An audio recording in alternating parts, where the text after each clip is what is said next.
एक बार फिर दुनिया की बड़ी ताकतों को पछाड़ते हुए रूस ने दुनिया को कोरोना वैक्सीन देने की होड़ में बाजी मार ली है।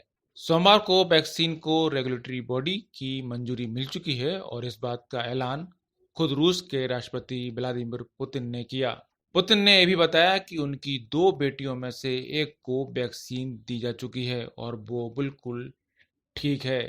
यानी जल्दी ही वैक्सीन रूस से गुजरने के बाद ग्लोबल मार्केट में भी आ जाएगी। रूस ने अपनी इस वैक्सीन को नाम भी स्पुतनिक के नाम पर स्पुतनिक बी दिया है। स्पुतनिक रूस के उस सैटेलाइट का नाम है जिसे दुनिया का पहला सैटेलाइट होने का गौरव प्राप्त है और इसे 1997 में सोवियत संघ द्वारा अंतरिक्ष में भेजा गया था।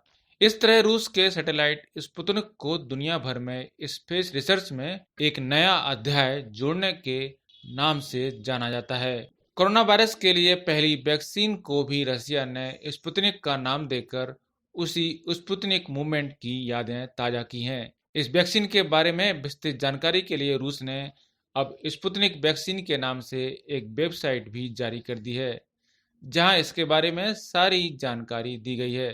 तो आइए जानते हैं इस वैक्सीन के बारे में वो सब कुछ जो दुनिया जानना चाहती है। सबसे पहले तो ये बता दें कि रशियन कोरोना वैक्सीन को मॉस्को के गामेलिया इंस्टीट्यूट ऑफ एपिडेमियोलॉजी और माइक्रोबायोलॉजी ने रूसी रक्षा मंत्रालय के साथ मिलकर तैयार किया है। हालांकि रूस ने वैक्सीन की तैयारी का काम गुप्त तौर पर किया। एक और जहां दूसरे देश अपने यहाँ वैक्सीन को लेकर प्रयोगों और हर तरह के डेवलपमेंट की जानकारी दे रहे थे, रूस ने लंबी चुप्पी साधी हुई थी। इसी बीच जून में वैक्सीन पर ह्यूमन ट्रायल का पहला चरण शुरू हो गया। स्पुतनिक की रिपोर्ट के मुताबिक रूस में मॉस्को की लैब में दो अलग अलग फॉर्म के टीके पर प्रयोग हो रहे थे, जिसमें एक तरल और एक पाउडर के रूप में था। शुरुआती ट्रायल में दो ग्रुप बने जिसमें से हर एक में 38 यानी 38 प्रतिभागी थे।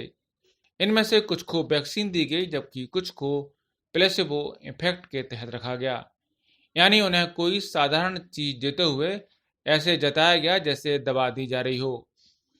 प्रतिभागियों को मॉस्को के ही दो अलग अलग अस्पतालों में निगरानी में रखा गया। दूसरे देशों में ट्रायल में शामिल ज्यादातर लोगों की घर से ही निगरानी हो रही थी। वहीं रूस इस मामले में अलग रहा। उसने हर प्रतिभागी को आइसोलेशन में रखते हुए जांच की।